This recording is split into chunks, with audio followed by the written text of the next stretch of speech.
Good afternoon, ladies and gentlemen. My name is, oh, he's just said go. Yes, he said go. What have I done wrong? No, you haven't. I just want to make sure that it is right. So that 10 seconds delay. Oh, okay. Thanks, Shane.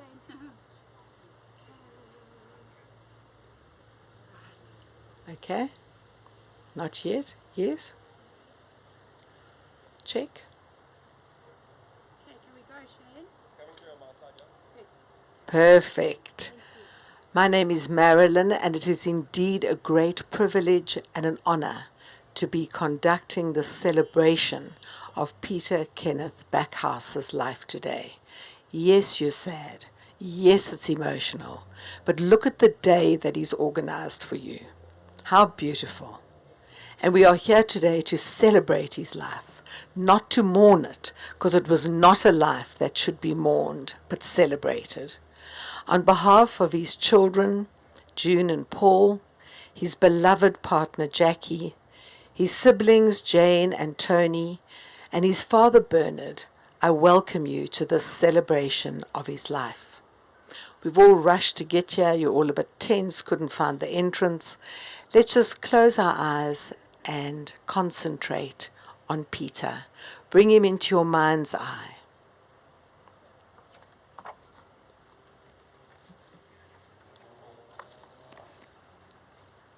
Feel the wind on your faces. Hear the sounds of nature that surrounds you. And feel the love that you had for Peter right now. Feel his essence, his joy, his celebration of life, his wicked sense of humor, the joy that he brought to so many of you. And as we go through this time of memory for him, feel your pain so that you might heal it. I'm sure that each of you would want me to offer your condolences to his family today. And as they sit in this front row, we reach out with the biggest hug, love, and comfort to each and every one of you. It's a disservice to pretend that in a few minutes we can encapsulate Peter's life. It would be ridiculous. He had a long, full, successful life. So later in the service, after we've had our official eulogies, I'm going to open the floor to all of you to just give a memory, a word to describe him, what he was to you. And that's such a lovely thing for the family to hear. So think on what it is that you'd like to say a little bit later. So Peter was born in Ambleside in the Lake District. Sounds so glamorous, doesn't it? To Sheila and Bernard, he was one of 4 children and a sibling to Hazel, Jane, and Tony. He flew the coop, however, when he was just 21 and began his career in civil engineering in what was then called the Eastern Transvaal. Later, he married Glenda, and they produced these 2 wonderful children sitting in the front here, June and St. Paul. Peter has also been blessed and graced to have 2 wonderful grandsons, Chase and Jack, who are having a play date, who brought him unending pride and joy, and whom he loved so dearly. Peter was a jovial and social man, generous to a fault, with his trademark dry English humor, which he was never afraid to use. He loved to be surrounded by all of you, his friends and his family, in his home where he was happiest, or back in his favorite little quaint pub in England. Peter was passionate about sport, but the 2 that were really closest to him and stole his heart were golf and football. Many a happier year was spent on the course, playing the game that he loved so much. And of course, his loyal and relentless love for Manchester United was steadfast right to the end. I hope they appreciate it. In the words of Carl Sagan, when speaking about the simplicity and magnificence of life, The hard truth seems to be this: we live in a vast and awesome universe in which daily suns are made and worlds are destroyed, where humanity clings to an obscure clod of rock. The significance of our lives and our fragile realms derives from our own wisdom and our courage. We are the custodians of our life's meaning. And I think he was fiercely the custodian of his life's meaning and enjoyed every day. Socrates said on death, to fear death is nothing other than to think one knows what one does not know. No one knows whether death might not even turn out to be the greatest blessing for human beings. And yet people fear it as if they knew for certain that it would be the greatest evil. Peter was certainly not afraid to live and celebrated every day of his life to the fullest, to the absolute end. He lived with dignity and even towards the very end had the grit and fortitude to continue fighting for his world. Over the last year of Peter's life, he fought his illness with courage and determination second to none, with his ever-present beloved Jackie, June, Paul, and you, Dougie, constantly by his side. You are now forever a part of this family. Just as we live through many seasons of weather, so life has seasons. And in the life and the death of Peter, you have been able to experience the heights and the depths of those emotions. I read to you from Ecclesiastes 3. There is a time for everything, and a season for every activity under heaven, a time to be born and a time to die, a time to plant and a time to uproot, a time to kill and a time to heal, a time to tear down and a time to build up, a time to weep and a time to laugh, a time to mourn and a time to dance, a time to scatter stones and a time to gather them in, a time to embrace. You are in the earth. You can never really leave it because your carbon footprint is here. So Peter can't really die. He can just be out of sight. A beautiful poem that I think you would have approved of by Anthony Dowson. Speak of me as you've always done. Remember the good times, the laughter and the fun. Share the happy memories we've made. Do not let them wither or fade. I'll be with you in the summer sun, and when the winter's chill has come, I'll be the voice that whispers in the breeze. I'm peaceful now. Put your mind at ease. I've rested my eyes and gone to sleep, but memories we've shared are yours to keep. Sometimes our final days may be a test, but remember me when I was at my best. Although things might not be the same, don't be afraid to use my name. Let your sorrow last just for a while. Comfort each other and try to smile. I've lived a life filled with joy and fun. Live on now. Make me proud of what you'll become. Is that not lovely? And I think with the sun shining down on our faces in this supposedly autumn winter of our lives, shows that the sun is still shining down with Peter's strength.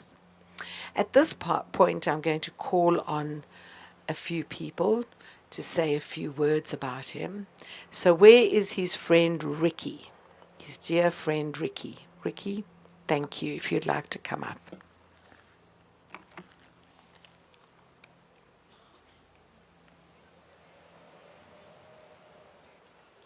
Thank you. I'll try to be as eloquent.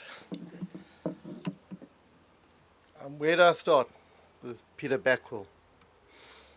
Firstly, he was my friend, just for 2 short decades, although our age gap bridged 2 decades. It started with a business transaction, and then I phoned and I invited him to lunch. He reciprocated, and it landed up going to his house and meeting Jackie. And as our friendship blossomed, we went to the bush. And I do believe it's a place he loved, and Jack's. And just after he died, I went to the plains, and the rhinos and the buffaloes came out to say goodbye.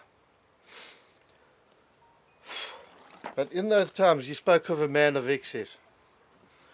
At about 2 in the morning, him and I, and it became apparent this is what we do. We were having a pee through the electric fence. And there was an elephant 6 foot away. Um,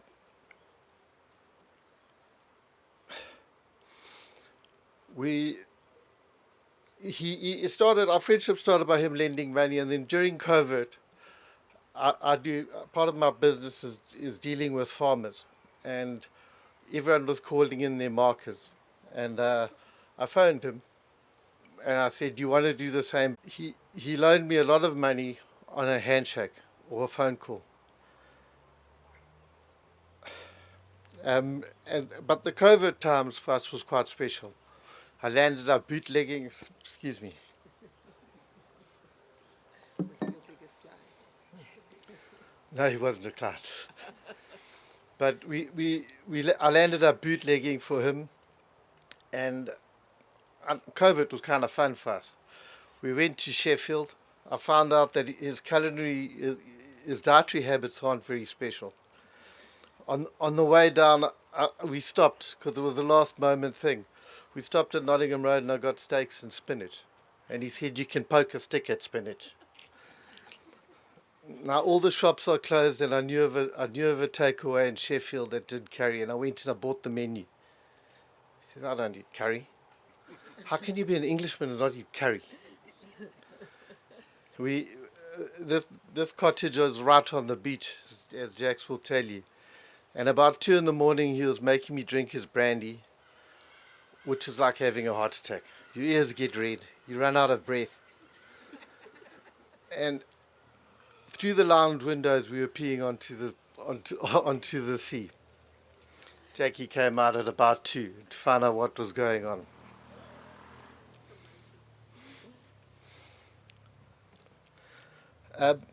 In fact, I met you long before.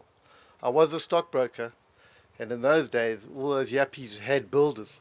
And before he changed the skyline around here and he left formal employment, he did the Hirsch's building. And he was doing odds and sods. And he came in, and I had bay windows. The house was built in 1904. And I thought I had a good deal. On the Saturday morning, he came in a convertible Merc to fetch the check. I knew I'd been had. And June was in the car. We pieced this together sitting around the campfire. And he told me of when he arrived in Joburg with a set of golf clubs and a sports jacket. He didn't know where he was supposed to be, and he went to the closest pub. I think it was Murray and Roberts, or ever found him 3 days later.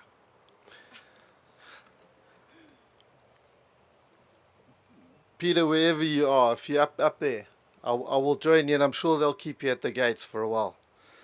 But either book a cell next to me, or some real estate on the 18th fairway.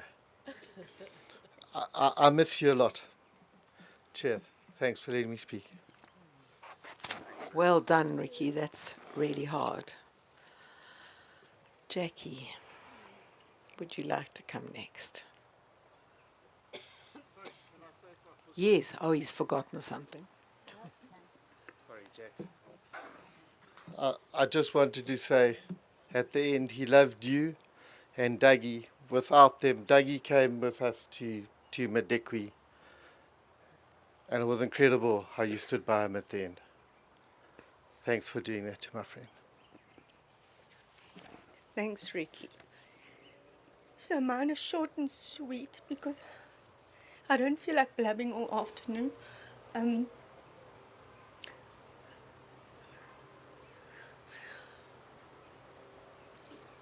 When something like this happens, it's too quick. You care and love about that love that person, and then just like that, it's not there anymore. And you don't expect it. You don't know what it's going to be like afterwards. And it's really tough.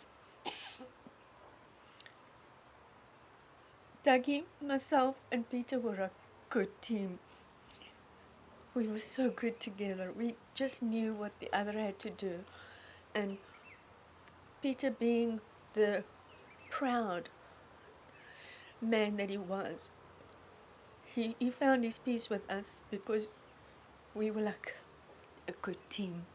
We just knew what we had to do to make his life as comfortable as we possibly could. He just was suffering so much in the end that it was his time, although he didn't want it. His two goals were to walk on his prosthesis and to go and see his dad in England.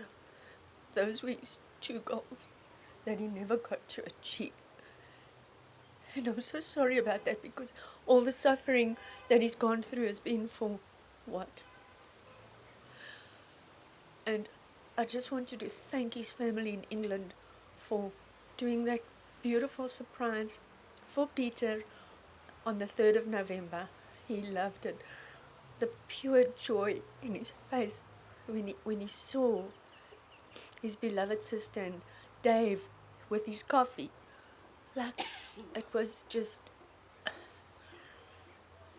was lovely to see him like that. So thank you, Jane and Dave, for making the effort to come and see Peter, because sadly, as you know, there wasn't another opportunity. Sadly.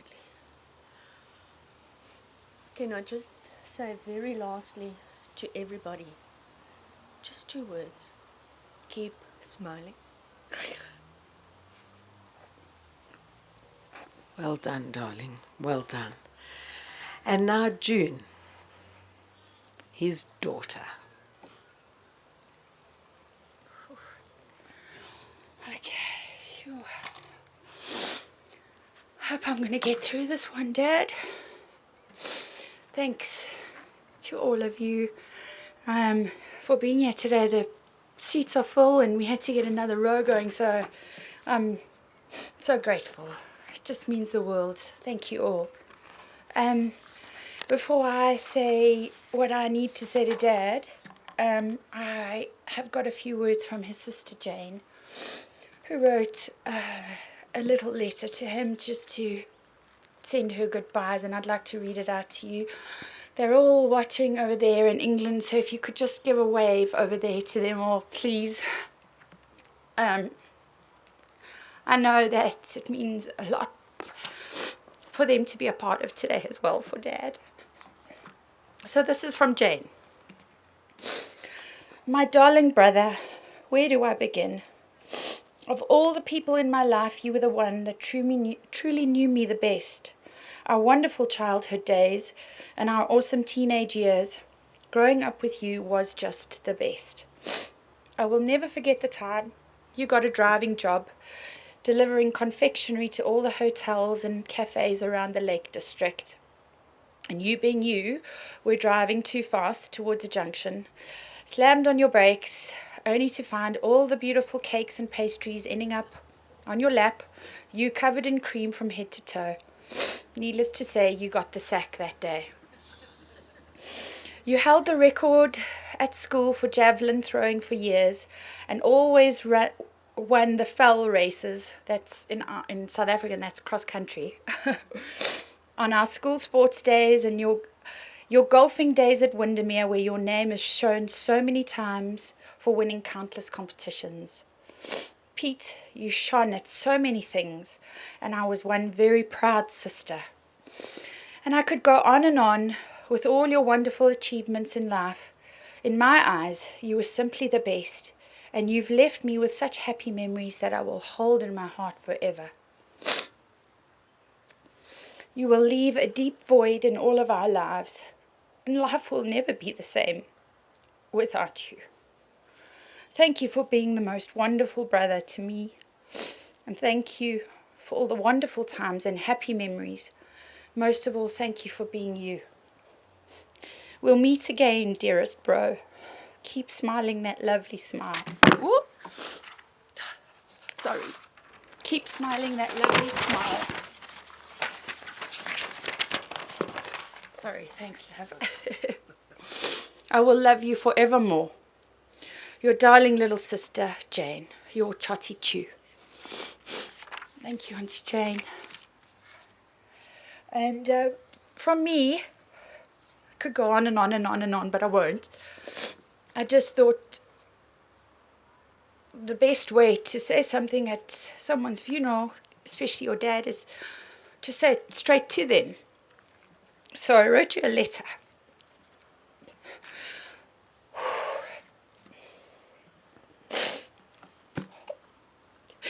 Dear Dad, I thought of your laugh today and your big smile and the way that you would tell a joke, and even if no one else laughed, you would think it was the funniest thing in the world. I thought of the way you loved a Sunday lunch with your family around you, or the way you would proudly carve the turkey at Christmas, even with your crooked little fingers on your right hand. I thought of the way that you thought the rules never applied to you, and the funny and embarrassing situations we would find ourselves in because you broke the rules all the time. I thought of being a little girl and you teaching me, thank you, about you teaching me about United and saying to me, Ju, there simply is no greater team in the world. I thought about you standing proud and tall in happy times, and the way your face would light up when I walked into the room.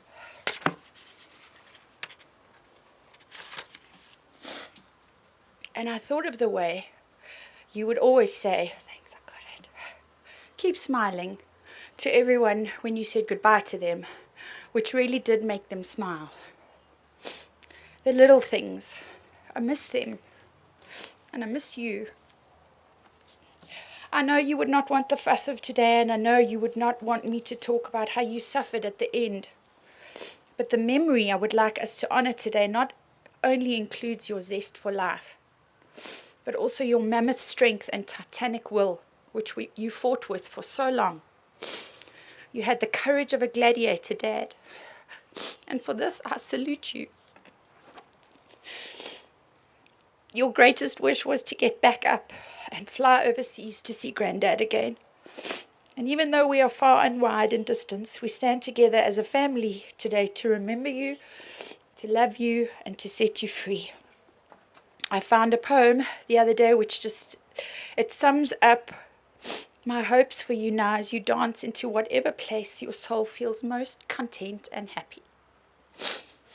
For what is it to die but to stand naked in the wind and melt into the sun? And what is it to cease breathing but to free the breath from its restless tides, that it may rise and expand and seek God unencumbered? Only when you drink from the river of silence shall you indeed sing. And when you've reached the mountain top, then you shall begin to climb. And when the earth shall claim your limbs, then shall you truly dance. Fly free and high today, my pops. There will be a corner of my heart where only you live.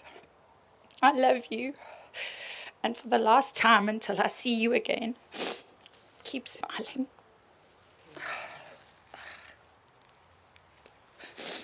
Oh, sorry. You can keep the mic. Thank you very much, all of you, for what you've said. Now it's up to all of you. You don't have to come up to the front. If you want to just say something small, you can just stand where you are and honor Peter, or you can come up to the front and use the mic. It's entirely up to you. Thank you.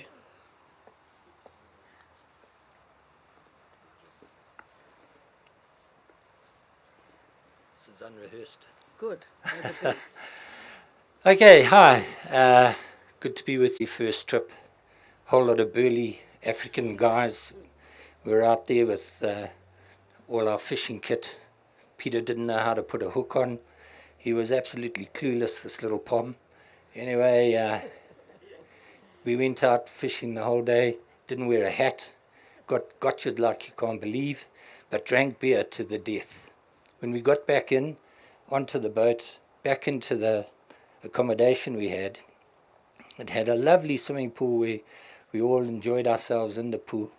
And when you mentioned shutting your eyes and remembering, I shut my eyes and the first thing that came to mind was Peter walked out after we were all sitting in the pool, and he had noticed that there was the odd mozzie floating around, and he came out saying that he had royal blood and mozzies always went for him. So what he did was he went into the kitchen, and to our aghast, he walked out. He had a Pick and Pay packet on his head, tied around his head like a dook. He had 2 Pick and Pay packets on his hands and Pick and Pay packets around his feet, saying, "I'm now ready for you buggers. Come on, let's have a barney." Sure as nuts, a week later he came back and was in hospital for a few days with malaria. Anyway, he knew his body and he knew how to live life. And to Peter, that's how I want to remember you. Thank you, guys. Thank you. What a beautiful story. Dougie.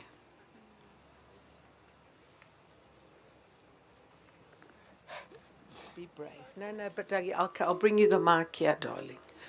Sit here. Okay, anybody else? Let Dougie collect himself.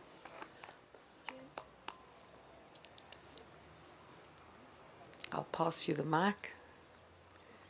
Yeah, I'll go for a second. Thank you, Paul. Thank you. How's it, everyone? Yeah, thank you all for coming. June asked me if I wanted to say something, and I didn't know what to say, really. I still don't. I had a complicated relationship with my old man. Obviously loved him to bits. Gave me Man United in my life, obviously. And for that, I'll always be grateful. And then as I was, sitting there, I mean, I'm 38, still single, unfortunately. I'm not married, I'm not dating. And that's for whatever reason, who knows. But I'm a complicated guy. I've got my own issues. And then when my dad was in hospital last year, March, and he was on his last legs then, and he, as we all know, he made it through. He had come through, and he was on the mend, and he kind of like looked at me and said, one day you'll find someone that gets you. And I just really appreciated that, and I haven't said that to anyone before. And I loved him for it because he obviously knew me, and he obviously didn't know how to communicate it, and we didn't have one of those relationships where we sit down and have a cry together and have a deep, meaningful conversation. But that was him saying to me that I do see you, you're super weird, and I enjoy having a whiskey with you and whatnot, but I love you to bits. He wasn't one of those guys that really said I love you, so for me that was a big love you. And thank you, Dad, for that, and I'll miss you. And again, thank you all for coming. It's nice to have you all celebrate together now. Thank you. Well done, Paul. Well done, Dougie. Hello, good day. I'll try. I'll try to be strong. I started working with Peter. It's first time to call him Peter. I used to call him boss. Okay. It's first time now to call him Peter. I used to call him boss. I started working for Peter when I was 23 years. Now I'm 40 years old. And he was my boss to me, but in a way I didn't see him as my boss. I see him as my father, because I was at work, but it feels like I was at home.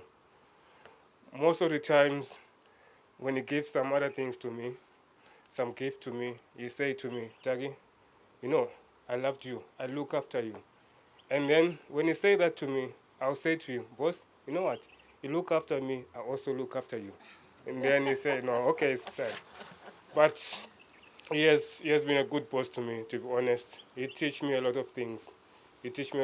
But last year and this year, it was really hard. I don't want to lie. Because most of the time, sometimes when you go out, when you come back, we have to go through the steps. So I have to pick him. So I always say to him, boss, when I'm picking you, when I'm carrying you up, you mustn't talk, cause there's some steps there. So in case if anything goes wrong, it's gonna be a problem. So when I'm carrying you, please don't talk. And then he said, okay, I won't talk. Just 5 seconds after saying that to me, you grab me and look at me. Jackie, you know I love you. I said, I love you, boss. Please don't talk. We just do 3 steps. He's talking to me again. He said, Jackie, how many times have you done this? I said, please, boss, don't talk. To be honest with you, he was a lovely boss to me. I don't know what to say. Thank you very much. Thank you. Well done, Dougie. Give him a hand. Well done. We all hope to have someone like you in our lives, Dougie. Well done. Can you ask Doug to tell us about the Pilchard story?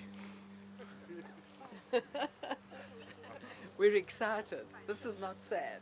This is fun. Boss used to have some offices there by Stable's office park. So what you say to me, you say, Dougie, I want us to go and do some touch-ups there. I said, okay, boss, let's go.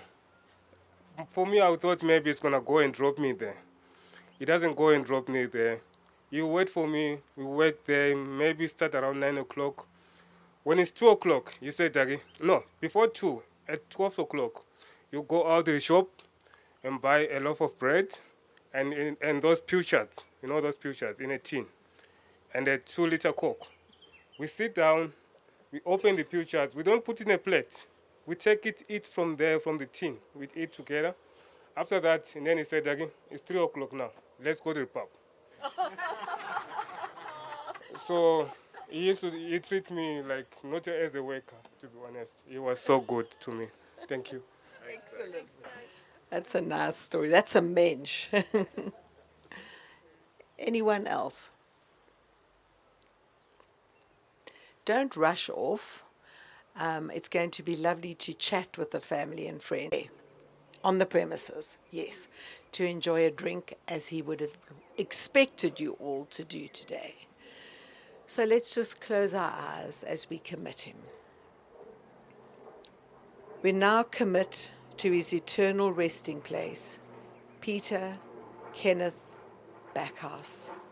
May each and every one of us today fill our hearts with the joy of Peter, and may he be reunited with all his loved ones that have gone before, that he may rest in eternal peace at the right-hand side of his Father God. Amen. Thank you.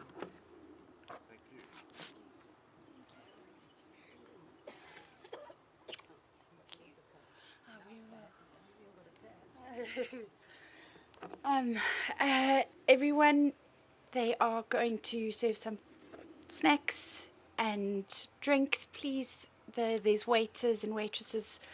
Please feel free to order and help yourself to some food.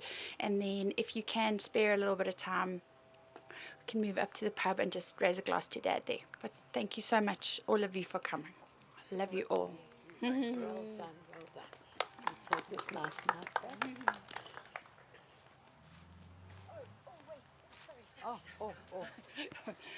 Lastly, the songs that are playing now are Dad's favorite, either from because he loved them so much and he used to play them over and over and over and get excited when the chorus would come, and just keep one ear open and listen to them, please.